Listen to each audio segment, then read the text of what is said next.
Doctor ortho Ayurvedic oil and capsule. अब दर्द भी घुटने टेकेगा। आज है विभाजन विभीषिका दिवस। बंटवारे के जख्मों को याद कर पीएम मोदी हुए भावुक। बोले, अपनों से बिछड़कर लाखों लोगों ने खड़ी की जिंदगी। लखनऊ में विभाजन विभीषिका स्मृति दिवस कार्यक्रम में शामिल हुए सीएम योगी। देश के विभाजन को विश्व मानवता के इतिहास के सबसे काले अध्यायों में से एक बताते हुए सीएम योगी ने कांग्रेस पर साधा निशाना। कहा, सत्ता पाने के लिए कांग्रेस ने 1947 में देश का विभाजन कर दिया। झारखंड हाईकोर्ट पहुंचा जेपीएससी परीक्षा में धांधली का मामला। सीबीआई जांच की मांग को लेकर जेपीएससी के अभ्यर्थी ने दायर की जनहित याचिका। सुप्रीम कोर्ट या हाई कोर्ट से रिटायर्ड जज की अध्यक्षता में स्वतंत्र जांच कमेटी गठित कर जांच कराने का अनुरोध। अगली सुनवाई के लिए 23 सितंबर की तारीख निर्धारित। झारखंड में पिछले 21 दिनों से आंदोलन छात्रों के आंदोलन पर बोली जेएमएम। जरूरत पड़ी तो मुख्यमंत्री हेमंत सोरेन खुद भी करेंगे संवाद। जेएमएम के केंद्रीय महासचिव विनोद पांडे ने कहा, संवाद के लिए खुला है रास्ता। उत्तराखंड के चमोली में निर्माणाधीन टनल में भूस्खलन से 7 की मौत, 6 की तलाश जारी। सीएम धामी ने हादसा स्थल का लिया जायजा।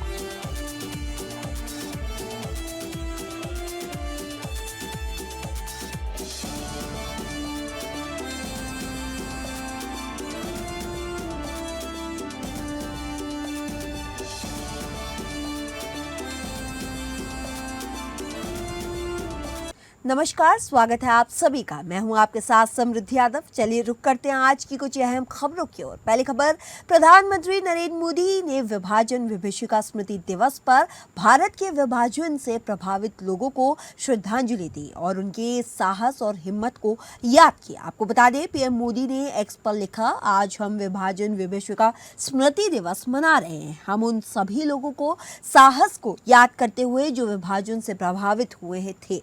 ये इतिहास का वो दौर था जिसने कई जिंदगियां तहस नहस कर दी, परिवार उजाड़ दिए, अपनों को खो दिया और लोगों ने बहुत दुख सहा। साथ ही इन मुश्किलों से उभरते हुए लोगों ने शून्य से अपनी जिंदगी फिर से शुरू की, कठिनाइयों को सफलता में बदला और देश की तरक्की में बड़ा योगदान दिया। उन्होंने कहा कि तमाम मुश्किलों के बावजूद लोगों ने शून्य से अपनी जिंदगी दोबारा बनाई। उन्होंने विषम परिस्थितियों को अपनी ताकत बनाया, वहीं मुश्किल हालात को कामयाबी में बदला और देश की प्रगति में महत्वपूर्ण योगदान दिया। वहीं भारत 14 अगस्त को विभाजन विभीषिका स्मृति दिवस मनाता है ताकि 1947 में देश के विभाजन के दौरान जान गंवाने वाले और विस्थापित हुए लोगों को श्रद्धांजलि दी जा सके। भारत को 15 अगस्त 1947 को ब्रिटिश शासन से आजादी मिली। हर साल 15 अगस्त को मनाया जाने वाला स्वतंत्रता दिवस किसी भी देश के लिए खुशी और गर्व का अवसर होता है। हालांकि आजादी की इस खुशी के साथ विभाजन का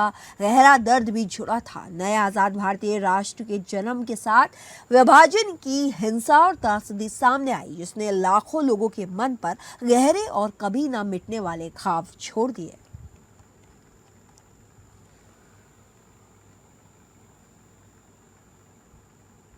लखनऊ में आयोजित विभाजन विभीषिका स्मृति दिवस कार्यक्रम में मुख्यमंत्री योगी आदित्यनाथ शामिल हुए। आपको बता दें, इस दौरान अपने संबोधन में उन्होंने कहा कि 2 कारणों से ये देश गुलाम हुआ था, अपनी आपसी अंतर्विरोधों के कारण और जाति क्षेत्र में विभाजन। वहीं अंतर्विरोध के साथ षड्यंत्रकारी सफल हुए। परिणाम क्या हुआ? देश गुलाम हुआ। सनातन काल से जो देश एक था, उस भारत के टुकड़े कर दिए गए। जिस देश में मंत्र गूंजता था, स्वराज हमारा जन्मसिद्ध अधिकार है, उस देश की क्या कीमत हमें चुकानी पड़ी? इनके पीछे कौन दोषी था? हमने कभी उनकी वर्तमान पीढ़ी से प्रश्न पूछने का प्रयास किया? सीएम योगी ने कहा कि वर्ष 1947 में देश का विभाजन विश्व मानवता के इतिहास के सबसे काले अध्याय में से लिखा जाएगा। ये शर्मनाक कृत्य सत्ता के प्रति अति आतुर कांग्रेस ने किया, जिस पर इस देश ने आंखें बंद कर विश्वास किया था। 2 कारणों से देश गुलाम हुआ था। एक, आपसी अंतर विरोधों के कारण, आपसी अंतर विरोध, जाति, क्षेत्र, भाषा, इन वादों में विभाजन, यही हमारा अंतर विरोध एक था। अंतर विरोध जब है तो अंतर विरोध के साथ दूसरी चीज सरलता के साथ समाहित हो जाती है। आज भी ये क्या कर रहे हैं? आज भी इनकी हरकतें क्या है? मैं बहुत शक था जब सिटीजनशिप अमेंडमेंट एक्ट प्रधानमंत्री मोदी जी लेके आए। एक्ट का विरोध कोई औचित्य नहीं था। मुख्यमंत्री योगी आदित्यनाथ ने 14 अगस्त को विभाजन विभीषिका स्मृति दिवस के अवसर पर लखनऊ में एक मौन पदयात्रा का नेतृत्व किया। आपको बता दें, ये यात्रा हजरतगंज स्थित जीपीओ पार्क में सरदार वल्लभ भाई पटेल की प्रतिमा से शुरू होकर लोक भवन तक निकाली गई। पदयात्रा का उद्देश्य 1947 के भारत विभाजन के दौरान अपनी जान गंवाने वाले लोगों और विस्थापित परिवारों के संघर्ष और बलिदान को श्रद्धांजलि देना था। इसी के साथ साथ मौन यात्रा में मुख्यमंत्री योगी आदित्यनाथ के साथ उप मुख्यमंत्री ब्रजेश पाठक, लखनऊ के मेयर और कई अन्य भाजपा नेता तथा गणमान्य लोग मौजूद रहे। वहीं लोक भवन में विभाजन की त्रासदी पर आधारित एक प्रदर्शनी, लघु फिल्म का प्रदर्शन और विस्थापित परिवारों के स्मरण साझा करने का कार्यक्रम भी आयोजित किया गया। इस दौरान कार्यक्रम में विभाजन के दौरान भारत आए परिवारों से सीएम योगी ने मुलाकात की। विस्थापित परिवारों ने विभाजन के दर्दनाक अनुभव सीएम योगी को सुनाए हैं।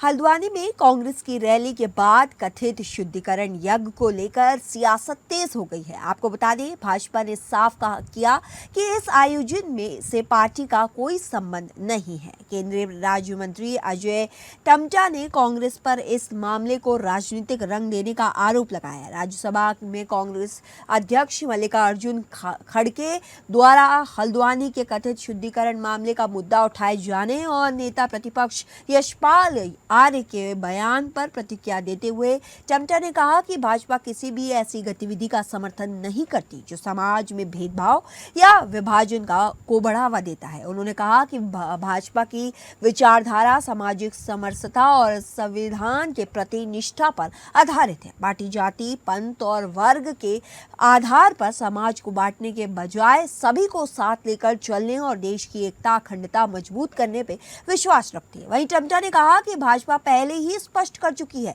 कि हल्द्वानी में हुए कथित शुद्धिकरण यज्ञ से पार्टी का कोई संबंध नहीं है। ऐसे में कांग्रेस को बताना चाहिए कि बिना तथ्यात्मक आधार के इस घटना को भाजपा से जोड़कर संसद में मुद्दा क्यों उठाया गया। उन्होंने शुद्धिकरण यज्ञ को जातिवाद से जोड़ने को कांग्रेस का भ्रामक और राजनीतिक रूप से प्रेरित नैरेटिव बताया है। टम्टा ने कहा कि किसी स्थानीय घटना को राजनीतिक लाभ के लिए जातीय विवाद का रूप देना उत्तराखंड के सामाजिक समरसता से हित में नहीं है। उन्होंने कांग्रेस पर हर मुद्दे को जाति के चश्मे से देखने का आरोप लगाते हुए कहा कि राजनीतिक विरोध के नाम पर समाज में अविश्वासीय और विभाजन पैदा करने की कोशिश की जा रही है। वहीं सामाजिक और सांस्कृतिक परंपराओं के खिलाफ दिखाया जा रहा है। आज राज्यसभा में कांग्रेस के राष्ट्रीय अध्यक्ष और राज्यसभा के वरिष्ठ सदस्य आदरणीय मल्लिकार्जुन खड़गे जी ने एक भाषण में बोला कि उत्तराखंड राज्य के उनके राजनीतिक दौरे का उनके कार्यक्रम में जिस मंच पर उन्होंने कार्यक्रम किया था उसको जाति से जोड़ते हुए उसको वहाँ हवन और यज्ञ किया गया और शुद्धिकरण किया गया, ऐसी बात उन्होंने आज कही। तो मैंने जानकारी जुटाई कि ऐसा वहाँ पर हवन का यज्ञ कार्यक्रम उस स्थान में हुआ है, मगर भारतीय जनता पार्टी के द्वारा ऐसा कोई कार्यक्रम नहीं था। किसी स्थानीय संगठन के माध्यम से ऐसे कोई कार्यक्रम हुए। बढ़ते हैं कानपुर की ओर, जहां कानपुर दौरे पर पहुंचे उत्तर प्रदेश के उप मुख्यमंत्री ब्रजेश पाठक ने समाजवादी पार्टी और अखिलेश यादव पर जमकर निशाना साधा। आपको बता दें, उन्होंने अखिलेश यादव के व्यवहार को बहुरूपीय जैसा बताया। साथ ही सपा सरकार के कार्यालय पर सवाल उठाते हुए कहा कि उस दौरान प्रदेश में गुंडों और माफियों को बढ़ावा मिला। डिप्टी सीएम ने दावा किया कि 2017 के बाद उत्तर प्रदेश बीमारू राज्य के कलंक से मुक्त होकर रेवेन्यू सरप्लस स्टेट बना। उन्होंने कहा कि 2027 में भी प्रदेश में बीजेपी की सरकार प्रचंड बहुमत के साथ बनेगी।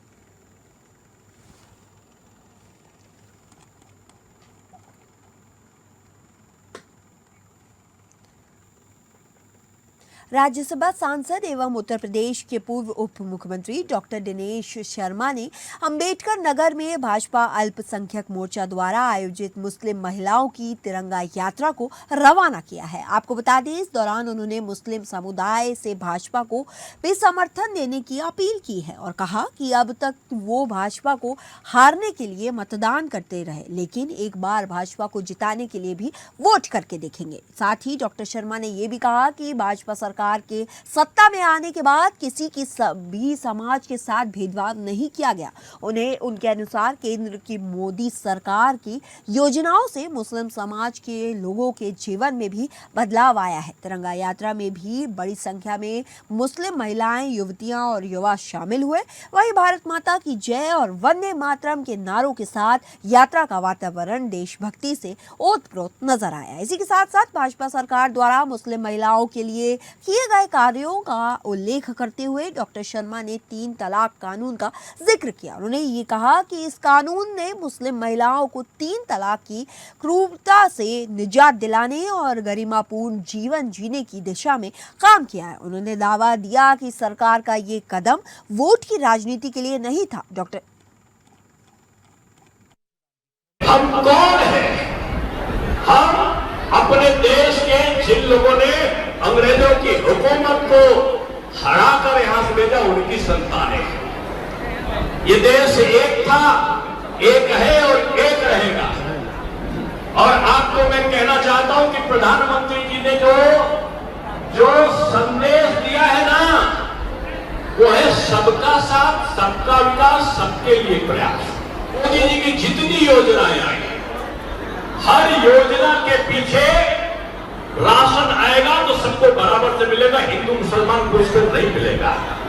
प्रधानमंत्री आवास आएगा तो सबको बराबर से मिलेगा, हिंदू मुसलमान को उसका नहीं मिलेगा। अगर कोई चीज की सुविधा है, किसान सम्मान निधि है, तो मुस्लिम भाई को भी मिलेगा और मुस्लिम बहन को भी मिलेगा। सबको हिंदू और मुसलमान के आधार पर ही, बराबरी के आधार पर भी। झारखंड की ओर, जहां झारखंड में छात्र आंदोलन आज 21वें दिन भी जारी रहा। आपको बता दें, आंदोलनकारी छात्र रांची के जयपाल सिंह मुड्डा स्टेडियम में धरने पर बैठे हैं। गुरुवार की रात जेपीएससी और जेएसएससी रिफॉर्म मंच के प्रवक्ता रविंदर पासवान ने कहा कि 16 अगस्त को मुख्यमंत्री आवास की घेराव की कोई योजना नहीं है। वहीं 15 अगस्त को तिरंगा यात्रा निकालने का निर्णय लिया गया है। इसमें राज्यभर के युवा शामिल होंगे। वहीं 10 दिन से भूख हड़ताल पर बैठे महेंद्र प्रसाद मंडल ने विधायक जयराम महतो के समझाने के बाद अनशन तोड़ दिया है। बाकी 5 छात्रों की भूख हड़ताल अभी भी जारी है। तिरंगा यात्रा जयपाल सिंह मुड्डा स्टेडियम से कचहरी, लालपुर और अल्बर्ट एक्का चौक होते हुए वापस स्टेडियम पहुंचेगी। आंदोलन को लेकर मंच ने सरकार से संवाद, एफआईआर में निर्दोष छात्रों की आरोपी नहीं बनाने और सभी 81 विधायकों से नैतिक समर्थन देने की अपील की है।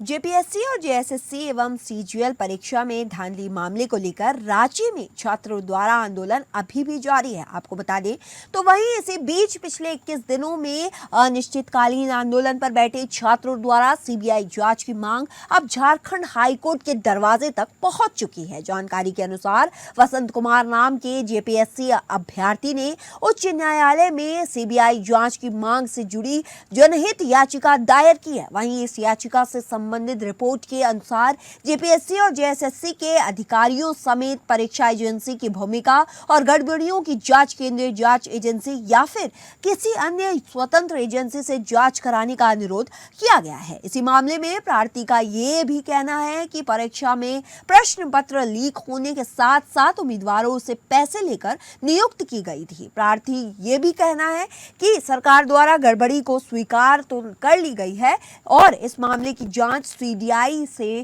कराई भी जा रही है। हालांकि जांच सही तरीके से नहीं हो पा रही है। प्रार्थी ने इस मामले की जांच को लेकर सीबीआई को जिम्मेदारी सौंप देने या फिर सुप्रीम कोर्ट से जांच कराने और नहीं तो किसी हाई कोर्ट के सर्वनिवृत्त न्यायाधीश की अध्यक्षता में स्वतंत्र जांच कमेटी गठित जांच करने का अनुरोध किया है। मालूम हो कि प्रारंभिक परीक्षा रद्द करने को लेकर झारखंड हाई कोर्ट में एक अन्य याचिका भी दायर की गई है, जिस पर पहले ही अदालत की सुनवाई में राज्य सरकार और जेपीएससी को 4 हफ्ते के भीतर में जवाब दाखिल करने का निर्देश दिया गया है। इस मामले की अगली सुनवाई के लिए 23 सितंबर की तारीख निर्धारित की गई है।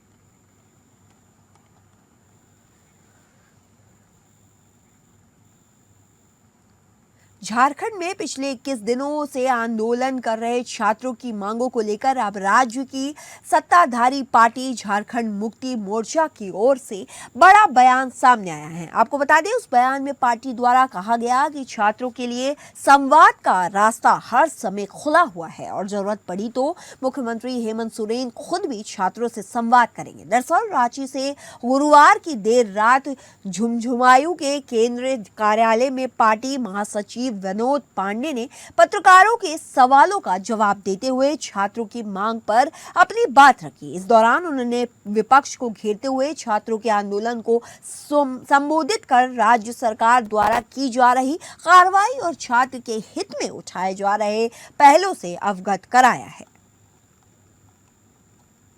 कौन अनसोशल एलिमेंट थे और किन किन राज्यों से लोगों को यहाँ पर लाया गया था, तो अब पुलिस प्रशासन, जिला प्रशासन वो अपना काम कर रही है। छात्रों को छोड़ करके बाकी जो भी अनसोशल एलिमेंट थे उनसे जिला प्रशासन को, पुलिस प्रशासन को कैसे निपटना है। पहले अपील भी किया था कि छात्र राजनीति का हिस्सा न बने, लेकिन जिस तरह से 10 तारीख को विधानसभा घेराव के दरमियान ये चीजें देखने को मिली, लगातार उस स्थल पर जहां छात्र बैठे हुए हैं जो चीजें देखने को मिल रही है, जो संवाद चल रहा है छात्रों का, उसके विषय में आप लोग भी जान रहे हैं। पार्टी ने भी अपना रुख स्पष्ट कर दिया कि छात्रों का जो आंदोलन है, झारखंड मुक्ति मोर्चा उस आंदोलन के साथ में है। बढ़ते हैं चमोली की ओर, जहां चमोली के पीपलकोटी क्षेत्र में टीएचडीसी की सहायक कंपनी एचसीसी के निर्माणाधीन डीआरटी टनल के अंदर मलबा गिरने से एक बड़ा हादसा हो गया। आपको बता दें, हादसे में 7 मजदूरों की मौत की पुष्टि हुई है।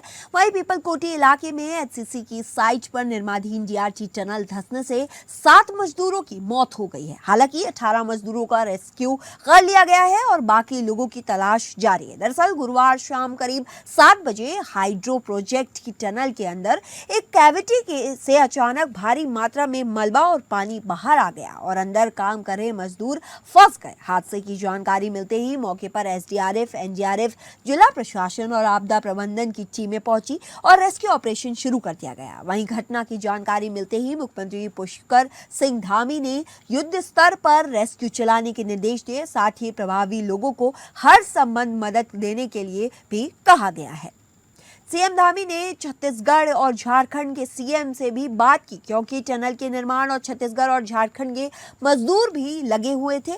सीएम धामी लगातार रेस्क्यू ऑपरेशन की मॉनिटरिंग कर रहे हैं। वहीं प्रशासन के साथ साथ एनडीआरएफ, एसडीआरएफ और सेना की टीमें मौके पर तैनात कर दी गई है। इसी के साथ साथ टनल में फंसे लोगों के रेस्क्यू के लिए सेना की टीम भी तैनात कर दी गई है। सीएम पुष्कर सिंह धामी देहरादून से हेलीकॉप्टर के जरिए घटनास्थल पहुंचे। उन्होंने आपदा प्रभावित टनल क्षेत्र में चल रहे राहत एवं बचाव कार्यों का निरीक्षण किया है।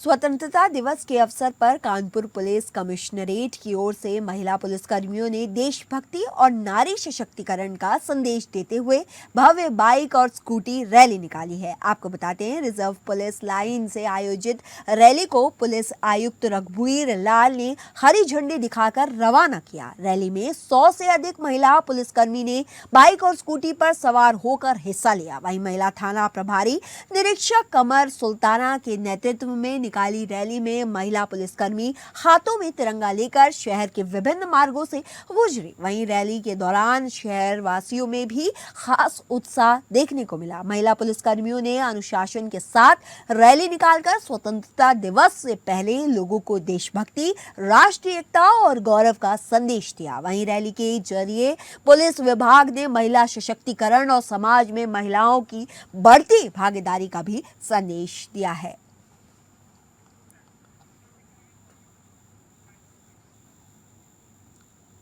फिलहाल इस बुलेटिन के लिए इतना ही। ऐसे और खबरें और अपडेट्स के लिए बने रहिए हमारे साथ।